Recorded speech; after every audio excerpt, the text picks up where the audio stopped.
India का रुपया 1947 से लेकर 2025 तक गिरता है गया। पर सबसे बड़ा सवाल यह है कि इसको गिराया कौन, बीजेपी या कांग्रेस या फिर सिस्टम ने। यदि सिस्टम के कारण से इंडियन करेंसी कमजोर हुआ तो फिर इस बात पर पॉलिटिक्स क्यों हो रहा है? अगर इस बात पर पॉलिटिक्स हो रहा है तो मैं ये बात बताना चाहता हूँ कि किस सरकार के समय में रुपया कितना कमजोर हुआ डॉलर के मुकाबले। आज मैं इसी बात पे एनालिसिस करता हूँ कि किसकी सरकार के समय रुपया सबसे ज्यादा पतला हुआ डॉलर के मुकाबले।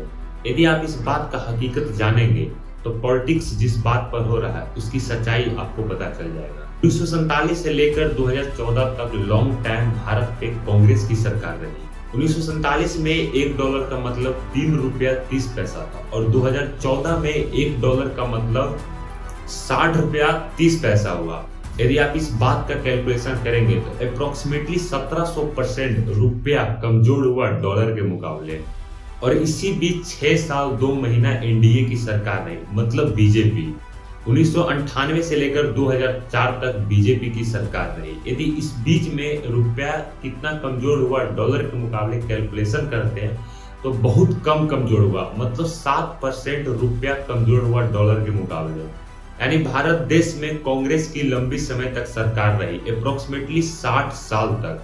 यानी कांग्रेस की सरकार भारत में 60 साल रहा और इसी समय अप्रोक्सीमेटली रुपया 1738% पतला हुआ कांग्रेस की सरकार में। फिर भी आज हर सोशल मीडिया अपोजिशन के चैनल पर देखिएगा तो मोदी जी से सवाल करते हैं कि रुपया आखिर इतना पतला क्यों हुआ। अगर आप इस बात को भी देखेंगे कि 2004 से 2014 तक की यूपीए की सरकार रही, मतलब कांग्रेस की, उस बीच में भी 47% रुपया पतला हुआ डॉलर के मुकाबले। मतलब जहां तक हम इस बात को यदि एनालिसिस करते हैं तो कांग्रेस की सरकार में रुपया सबसे ज्यादा पतला हुआ डॉलर के मुकाबले। और 2014 से लेकर 2025 तक बीजेपी की सरकार थी। अगर इस डाटा चार्ट में आप देखेंगे तो रुपया 50% कमजोर हुआ डॉलर के मुकाबले। यदि आप टोटल कैलकुलेशन देखते हैं तो बीजेपी की सरकार में 57% रुपया कमजोर हुआ डॉलर के मुकाबले। तो इस बात का हकीकत पता चल गया होगा कि किस सरकार के समय में रुपया कितना कमजोर हुआ डॉलर के मुकाबले।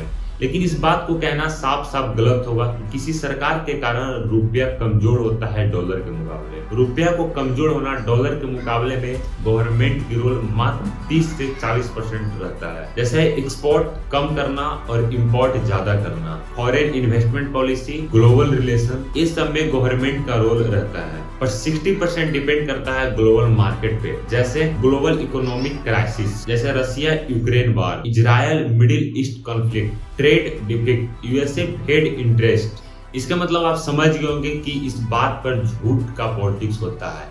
सबसे ज्यादा इसका रोल ग्लोबल मार्केट का होता है। लेकिन सरकार का काम है अनएडुकेटेड लोग को मैनिपुलेट करना। सरकार रुपए के एग्जैक्ट वैल्यू कंट्रोल नहीं कर सकता, सरकार सिर्फ इस बात को मैनेज कर सकता है। और साफ साफ एक सरकार की हम लोग गलती नहीं दे सकते हैं। जैसे 2014 के पहले भारत देश ने बहुत बड़े प्रॉब्लम को फेस किए, जैसे इंडिया चाइना वार, कारगिल वार, इकोनॉमिक क्राइसिस, .com क्रैश और रिसेंटली जो ट्रेड वार चल रहा है। ये सब के कारण रुपया कमजोर हुआ और महंगाई बढ़ी। लेकिन राजनीति में इस बात को सरल बनाकर एक सरकार दूसरे सरकार पे ब्लेम करती है, जबकि असली कहानी बहुत गहरी और आर्थिक है। इसलिए आप लोग रहें बी केयरफुल।